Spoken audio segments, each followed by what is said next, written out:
ഗർഭിണി ഇത്ര വെയിറ്റ് വേണം, നമ്മളെ കുട്ടിക്ക് ഇത്ര വെയിറ്റ് വേണം, അങ്ങനെ എന്തെങ്കിലും ഉണ്ടോ? ഫസ്റ്റ് ട്രൈമസ്റ്ററിൽ കുട്ടി എന്ന് പറയുമ്പോൾ അതിന് വെയിറ്റ് എന്ന് പറയാൻ മാത്രം ഉണ്ടാവില്ല. കാരണം ഞാൻ പറഞ്ഞല്ലോ, കടുകുമണിയുടെ നിന്ന് ചെറിയ ചെറിയ ലെവലിൽ നെല്ലിക്കയുടെ സൈസ് അങ്ങനെ അതിൽ എത്തുന്നുണ്ടാവുള്ളൂ. ഫസ്റ്റ് ട്രൈമസ്റ്ററിൽ അമ്മയ്ക്ക് ഒരു വെയിറ്റ് ഗെയിൻ എന്ന് സജസ്റ്റ് ചെയ്യുന്നത് ഒരു ആഴ്ചയ്ക്ക് ഒരു 1/2 കിലോ അങ്ങനെ കൂടണം. അതായത് ഒരു മാസത്തിൽ ഒരു 2 കിലോ കൂടിയാൽ മതി. ഇൻ കേസ് നിങ്ങൾ 1 കിലോയെ കൂടിയിട്ടുള്ളൂ എന്നുണ്ടെങ്കിലും അല്ല ഒരു 1/2 കിലോ കുറഞ്ഞിട്ടുണ്ടെന്നുണ്ടെങ്കിലും പ്രശ്നമില്ല. സെക്കൻഡ് ട്രൈമസ്റ്റർ തൊട്ട് കണക്കാക്കിക്കോളും. മൊത്തം ഹോൾ പ്രഗ്നൻസിയിൽ നമ്മളിപ്പോൾ നമ്മുടെ ബോഡി വെയിറ്റ് എന്താണോ അതിൻ്റെ നോർമൽ വെയിറ്റ് ഉള്ള ആൾ, BMI യിലുള്ള ആൾക്കാണെങ്കിൽ 12.5 kg കൂടണം. 12.5 kg ഈ ടോട്ടൽ ത്രൂ ഔട്ട് ദ 9 monthsനുള്ളിൽ അത്രയും കയറിയാൽ മതി. അത്രയേ വേണ്ടൂ. ഇനി ഇതിൽ ഒബീസ് ആയിട്ടുള്ളവരാണ്, ഭയങ്കര തടിയുള്ളവരാണെന്നുണ്ടെങ്കിൽ അവർക്ക് 7 കിലോ കയറിയാൽ മതി.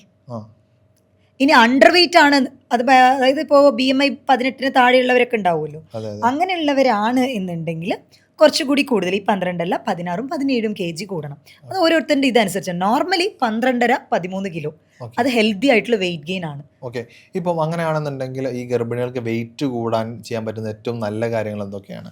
മെലിഞ്ഞിട്ടുള്ളവരാണ്, ഭയങ്കര ഭക്ഷണം എത്ര കഴിച്ചാലും അങ്ങനെ വരുന്നില്ല എന്നുണ്ടെങ്കിൽ വെയിറ്റ് കൂടാനായിട്ട് പാല് നല്ലതാണ്. അതേപോലെ റെഡ് മീറ്റ്സും നല്ലതാണ്. റെഡ് മീറ്റ്സ് ഒക്കെ പ്രഗ്നൻസി ടൈമിൽ വളരെ ഇഫക്റ്റീവാണ്. കാരണം അയൺ, ഹീമോഗ്ലോബിൻ കുറഞ്ഞു വരും. അപ്പോൾ റെഡ് മീറ്റ് അത്യാവശ്യം നന്നായി തന്നെ എടുക്കാനായിട്ട് ശ്രദ്ധിക്കുക.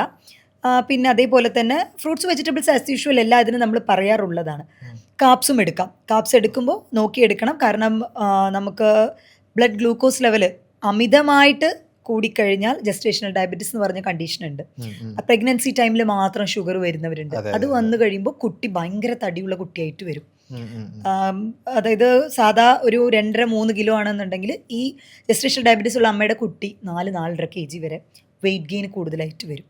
അത് പ്രഗ്നൻസി നമുക്ക് ഡെലിവറി ടൈമിലും കോംപ്ലിക്കേഷൻസ് ഉണ്ടാക്കും. അപ്പോൾ അതുകൊണ്ട് കാപ്സിൻ്റെ ഒരു അളവ് എന്ന് പറയുന്നത് കുറച്ച് ഒന്ന് റെസ്ട്രിക്റ്റ് ചെയ്യുക. പ്രോട്ടീൻ അധികം, കാൽഷ്യം അതാണ് കൂടുതൽ കഴിക്കേണ്ടത്. പ്രോട്ടീൻ, കാൽഷ്യം, അയൺ റിച്ച് ആയിട്ടുള്ള ഭക്ഷണങ്ങളാണ് കൂടുതലായിട്ട് ഉൾപ്പെടുത്താൻ ശ്രദ്ധിക്കേണ്ടത്. ഗർഭിണിയാണെന്ന് പറഞ്ഞാൽ നമ്മൾ ഏതെങ്കിലും സ്പെസിഫിക് ഭക്ഷണങ്ങൾ ഒഴിവാക്കേണ്ടതുണ്ടോ? ഗർഭിണിയാവുന്ന ടൈമിൽ പലർക്കും ഗ്യാസ്ട്രിക് ഇഷ്യൂസ് അതിന് അസോസിയേറ്റഡ് ആയിട്ട് കണ്ടുവരും.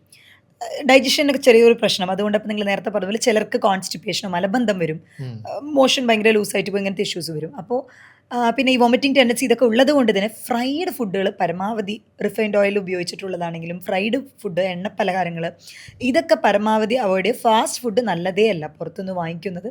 അതുപോലെ ഹാഫ് കുക്ക്ഡ് ആയിട്ട് നമ്മൾ മാക്സിമം പുറത്തുനിന്ന് വാങ്ങിക്കുന്നതിലിപ്പോൾ എന്ത് ഇറച്ചിയാണെങ്കിലും അത് ഹാഫ് കുക്ക്ഡ് ഒക്കെ ആയിട്ടായിരിക്കും. അങ്ങനത്തെ നന്നായി വേവിച്ചത് ഉപയോഗിക്കാനായിട്ട് ശ്രദ്ധിക്കുക. ഹാഫ് കുക്ക്ഡ് ബേക്കറി ഐറ്റംസ്, അമിതമായിട്ടുള്ള സ്വീറ്റ്, ബ്രെഡ് ഇതൊക്കെ തന്നെ ചിലപ്പോൾ ഗ്ലൂക്കോസ് ലെവൽ കൂട്ടും ശരീരത്തിൽ. അത് ഇതുപോലെ ഡയബറ്റിസ്, ജസ്റ്റേഷണൽ ഡയബറ്റിസ് ഉണ്ടാക്കാൻ ഒരു ചാൻസ് ആവും. അപ്പോൾ അത് ഒഴിവാക്കുന്നതാണ് നല്ലത്. ഈ പ്രഗ്നൻസി സമയത്ത് ഉണ്ടാകുന്ന ഛർദി മാറ്റാൻ എന്തെങ്കിലും വഴിയുണ്ടോ?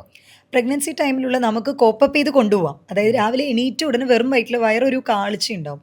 അത് കാരണമാണ് ഒരുപാട് ആളുകൾക്കും ഈ ഒരു നോഷ്യ അല്ലെങ്കിൽ എന്ന് ഓക്കാനിക്കാൻ വരുന്നത്. അപ്പോൾ രാവിലെ എണീറ്റ് ഉടനെ തന്നെ ബ്രഷ് ചെയ്യുന്ന ടൈമിലായിരിക്കും അവർ കൂടുതൽ വരുന്നത്. അപ്പോൾ വായൊന്ന് ഗാർഗിൾ ചെയ്തിട്ട് എന്തെങ്കിലും ഒരു ഡ്രിങ്ക് ആദ്യം ഒന്ന് എടുക്കാനായിട്ട് ശ്രദ്ധിക്കുക. അപ്പോൾ ഈ ടെൻഡൻസി ഒന്ന് കുറയും. അതുപോലെ വിശക്കുന്ന ടൈമും ഇവർക്ക് മാക്സിമം ഈ ഓക്കാനിക്കാനായിട്ടാണ് തോന്നുക.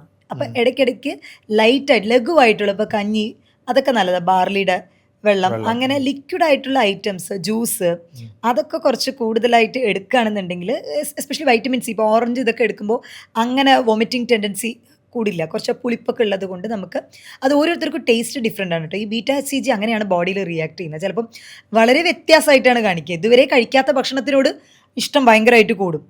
അതുപോലെ കഴിച്ചിരുന്ന ഭക്ഷണം തീരെ പറ്റില്ല. ഇങ്ങനെ ഓരോരുത്തർക്കും നമ്മൾ തന്നെ ഭയങ്കര കോൺട്രോവേഴ്ഷ്യൽ ആയിട്ട് തോന്നും. എന്താ അത് തീരെ ഇത് കഴിക്കാത്ത ഒരാളാണല്ലോ, ഇഡ്ഡലി തീരെ കഴിക്കാത്ത ആളാണല്ലോ ഇഡ്ഡലി ഇങ്ങനെ ഇഷ്ടപ്പെട്ട് കഴിക്കുന്നു എന്ന് പറയും. ചിലർക്കാണെങ്കിൽ ഇഡ്ഡലിയുടെ മണം, അവിടെ കുക്ക് ചെയ്യുന്ന സ്മെല്ല്, ഇപ്പോൾ ഞാനൊക്കെ അങ്ങനെയായിരുന്നു. അവിടെ അതിൻ്റെ സ്മെല്ല് വന്നു കഴിഞ്ഞാൽ എനിക്ക് ഫീൽ ചെയ്യാനായിട്ട് പറ്റും.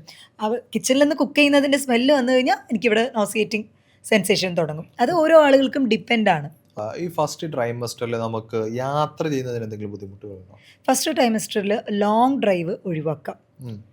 വളരെ സേഫായിട്ട് നമുക്ക് അധികം കുലുക്കോ അങ്ങനെയൊന്നും ഇല്ലാത്തൊരു ട്രാവലിംഗ് ആണ് നല്ലത്. എസ്പെഷ്യലി നിങ്ങളിപ്പോൾ ഒരുപാട് വെയിറ്റ് ചെയ്തിട്ട് എക്സ്പെക്റ്റ് ചെയ്യുന്ന ഒരു ബേബി ആണ് എന്നുണ്ടെങ്കിൽ ഫസ്റ്റ് ട്രൈമസ്റ്ററിൽ ലോങ് ഡ്രൈവ് ഒഴിവാക്കുന്നത് തന്നെയാണ് നല്ലത്. അതുപോലെ ഒരുപാട് എക്സസൈസുകൾ, വെയിറ്റ് ലിഫ്റ്റിംഗ് പോലത്തെ അല്ലെങ്കിൽ ഒരുപാട് സ്റ്റെപ്പ് കയറുക അങ്ങനെയൊന്നും വേണ്ട. എന്ന് വെച്ചാൽ ഫുൾ ടൈം റെസ്റ്റ് എടുക്കണമെന്നും ഇല്ല. ഉം, ഉം. അങ്ങനെ ചിലർ ഫുൾ ബെഡ് റെസ്റ്റ് ഇരിക്കണമെന്ന് അങ്ങനെയൊന്നുമില്ല. നമ്മുടെ ഓക്കെ. ജോലികളൊക്കെ ചെയ്യാം. ഒരുപാട് ഭാരിച്ച പണികൾ, മെയിൻലി വെയിറ്റ് ലിഫ്റ്റിംഗ് ആണ് നമ്മൾ ചെയ്യേണ്ട എന്ന് പറയുന്നത്. ഇപ്പോൾ ഫസ്റ്റ് ട്രൈമസ്റ്ററിൽ ഏറ്റവും സിമ്പിൾ ആയിട്ട് ഗർഭിണികൾ ചെയ്യാൻ പറ്റുന്ന എക്സസൈസ് എന്തൊക്കെയാണ്? ഏറ്റവും സിമ്പിളായിട്ട് വരുന്ന ബ്രീത്തിങ് എക്സസൈസ് നമുക്ക് ചെയ്യാം. അതുപോലെ യോഗ പൊസിഷൻസ്, അത് നമുക്ക് യോഗ മൈൽഡായിട്ടുള്ളതൊക്കെ ചിലപ്പോൾ നമ്മൾ ആസനാസൊക്കെ പറയുമല്ലോ, അതൊക്കെ ചെയ്യാം. അതല്ലാതെ ഞാൻ പറഞ്ഞില്ലേ വെയിറ്റ് ലിഫ്റ്റിങ്, സ്ട്രെച്ചിങ് അങ്ങനത്തെ അതൊക്കെ ലാസ്റ്റ് ട്രൈമസ്റ്ററിൽ ചെയ്യുന്നതായിരിക്കും നല്ലത്.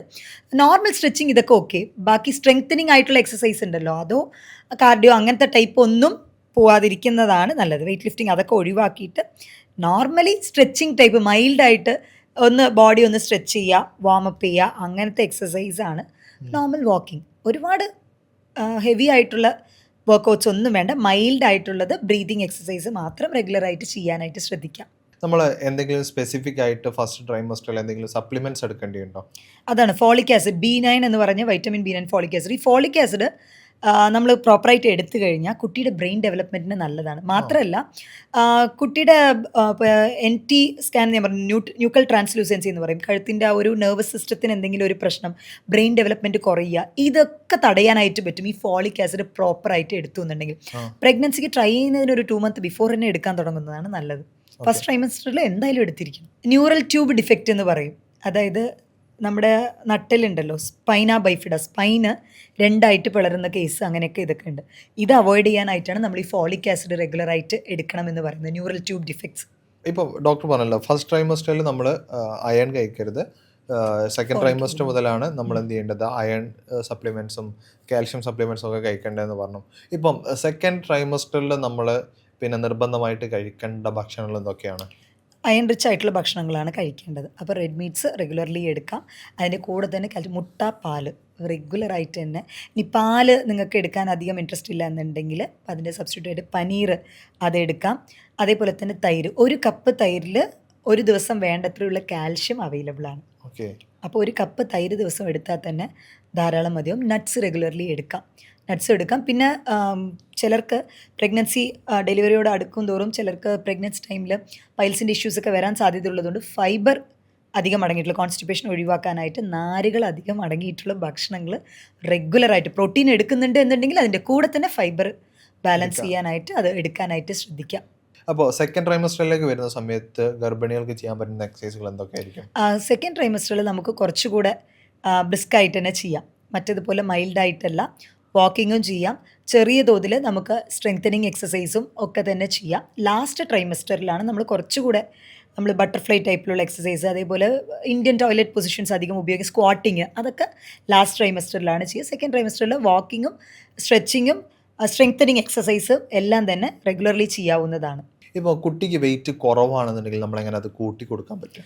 കുട്ടിക്ക് വെയിറ്റ് കുറവാണെന്നുണ്ടെങ്കിൽ യൂഷ്വലി ഞാൻ മെഡിസിൻ കൊടുക്കുന്ന അൽഫ എന്ന് പറഞ്ഞ ഒരു പ്ലാന്റിൽ നിന്ന് പ്രിപ്പയർ ചെയ്യുന്ന മെഡിസിനാണ്. നല്ല റിസൾട്ട് തരാറുണ്ട്. അമ്മയ്ക്ക് കൊടുക്കുമ്പോൾ അൽഫ കൊടുക്കുമ്പോൾ യൂഷ്വലി ഇപ്പോൾ 450 ഗ്രാമിന് താഴെ 350 ഗ്രാം, ഇപ്പോൾ 5th മന്തിൽ സ്കാനിങ് എടുക്കുമ്പോൾ ഒരു 500 ഗ്രാമെങ്കിലും വരണം കുട്ടിയുടെ വെയിറ്റ്. അപ്പോൾ 350 അങ്ങനെ വരുന്ന ടൈമിൽ അപ്പോൾ അവർ ഒന്ന് വെയിറ്റ് ചെയ്ത് നോക്കാമെന്ന് പറയും. ചിലപ്പോൾ അമ്മ കഴിക്കുന്നുണ്ട്, അമ്മയ്ക്ക് വെയിറ്റ് കയറുന്നുണ്ട്, എന്നാൽ കുട്ടിക്ക് അത് പ്രോപ്പർ എത്തുന്നുണ്ടാവില്ല. അപ്പോൾ എവിടെയോ ഗ്രോത്ത് ഒന്ന് കുറഞ്ഞ പോലെ. അപ്പോൾ അത് കൂട്ടാനായിട്ട് നമ്മൾ ഇത് എഫക്റ്റീവ് ആവാറുണ്ട് ഈ മെഡിസിൻ. അല്ലാതെ ഇപ്പോൾ അമ്മമാർ പ്രോപ്പർ ഭക്ഷണം കഴിക്കാത്തവരാണ് എന്നുണ്ടെങ്കിൽ, ഇപ്പോൾ ഹൈപ്പറെമസിസ് ഗ്രാവിഡോറം എന്ന് പറഞ്ഞുവല്ലോ, അതായത് വൊമിറ്റിങ് 4 മാസം കടന്നും കണ്ടിന്യൂസ് ആയിട്ട് ഒരു ഭക്ഷണം കഴിക്കാൻ പറ്റാത്ത അവസ്ഥ, അങ്ങനെ വരുന്നുണ്ട് എന്നുണ്ടെങ്കിൽ അവർ റെഗുലർലി നോക്കിയിട്ട് IV അവർക്ക് സജസ്റ്റ് ചെയ്യാറുണ്ട്. കാരണം ഒരുപാട് സോഡിയം ലെവലൊക്കെ കുറഞ്ഞാലും അത് കുട്ടീനെ ഇതിനെ എഫക്റ്റ് ചെയ്യും.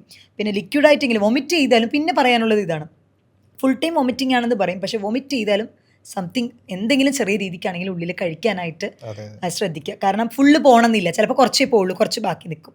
അപ്പോൾ ലിക്വിഡായിട്ട് അത് പറ്റിയില്ല എന്നുണ്ടെങ്കിൽ കട്ടിയായിട്ടുള്ള ഭക്ഷണം, അങ്ങനെ കുറച്ചുകൂടി ഡൈജസ്റ്റ് ആവത്തക്ക രീതിയിൽ ഫ്രീക്വൻസി കൂട്ടണം. നോർമലി നമ്മൾ കഴിക്കുന്നത് ഒരു 3 നേരം ഭക്ഷണമാണ് എന്നുണ്ടെങ്കിൽ പ്രഗ്നൻ്റ് ആയിട്ടുള്ളവർ മീൽസ് 7 ടൈമോ 8 ടൈമോ ആക്കാം. ഒരുപാട് ഒരുമിച്ച് അവർക്ക് കഴിക്കാൻ പറ്റില്ല. അങ്ങനെ കഴിച്ചാലും ബുദ്ധിമുട്ടായിരിക്കും, ഭയങ്കര ബുദ്ധിമുട്ടായിരിക്കും കിടക്കുന്ന ടൈമിലൊക്കെ. എസ്പെഷ്യലി സെക്കൻഡ് ട്രൈമസ്റ്റർ നിങ്ങൾ പറഞ്ഞല്ലോ, ഇപ്പോൾ 4 മാസം കഴിഞ്ഞ് കഴിയുമ്പോൾ, 5 മാസം കഴിയുമ്പോൾ കുട്ടിയുടെ ഗ്രോത്തും ഒക്കെ കൂടിയിട്ട് തന്നെ നമ്മുടെ ആ ഒരു വയറിന് ഭയങ്കര അസ്വസ്ഥതയായിരിക്കും, ബുദ്ധിമുട്ടുണ്ട്, കംപ്രഷൻ ആവുന്ന പോലെ. അപ്പോൾ ആ ഒരു മീലിൻ്റെ പോർഷൻ അങ്ങനെ നമുക്ക് ഡിവൈഡ് ചെയ്യാം. ഒരു 6 7 പ്രാവശ്യം ചെറിയ ചെറിയ തോതിൽ അങ്ങനെ എടുക്കാം. സാധാരണ കണ്ടീഷനേക്കാളും വെയിറ്റ് കൂടുന്നത് അമ്മമാർക്ക് ജസ്റ്റേഷണൽ ഡയബറ്റിസ്, ഷുഗർ വന്നു കഴിയുമ്പോൾ ഈ ഇഷ്യൂസ് വരാറുണ്ട്. ഓക്കെ. അപ്പം നമ്മൾ മാക്സിമം ഷുഗർ കട്ട് ചെയ്യണം. ഓ. കുട്ടി അങ്ങനെ വെയിറ്റ് ഗെയിൻ ആവുന്നുണ്ട് എന്നുണ്ടെങ്കിൽ GTT എന്ന് പറയും, ഗ്ലൂക്കോസ് ടോളറൻസ് ടെസ്റ്റ്. അതായത് നമ്മൾ ഭക്ഷണം കഴിഞ്ഞ ശേഷം ഒരു 2 മണിക്കൂർ കഴിഞ്ഞിട്ട് സാധാരണഗതിയിൽ PPBS എടുക്കും. ഇതെങ്ങനെയാണെന്ന് വെച്ചാൽ ഇടയ്ക്കിടയ്ക്ക് ഒരു ലിക്വിഡ് കംപ്ലീറ്റ് ഗ്ലൂക്കോസ് കലർത്തിയിട്ട് ഒരു ഇത്ര ml കുടിക്കണം. കുടിച്ചിട്ട് അവർ ആ ടെസ്റ്റ് എടുക്കും. അതിങ്ങനെ റിപ്പീറ്റ് ചെയ്യും നമ്മൾ. അത് റിപ്പീറ്റ് ചെയ്യുന്ന ടൈമിൽ എത്രത്തോളം നമുക്ക് ഗ്ലൂക്കോസ് ടോളറൻസ് കപ്പാസിറ്റി ഉണ്ട് എന്നുള്ളത് അതിലറിയാനായിട്ട് പറ്റും. അപ്പോൾ അത് കുറച്ച് കൂടുതലാണ്, ഡയബറ്റിക് ആണ്, ബോർഡർ ലൈൻ ആണ് എന്നുണ്ടെങ്കിൽ തീർച്ചയായിട്ടും ഷുഗർ കട്ട് ചെയ്യണം. ചിലർക്ക് അങ്ങനെ കുട്ടിക്ക് വെയിറ്റ് കൂടുതലാണ് എന്നുണ്ടെങ്കിൽ, ഇവർക്ക് ഡയബറ്റിസ് ഉണ്ടെങ്കിൽ ഇൻസുലിൻ എടുക്കേണ്ട ആവശ്യവും വരാറുണ്ട്.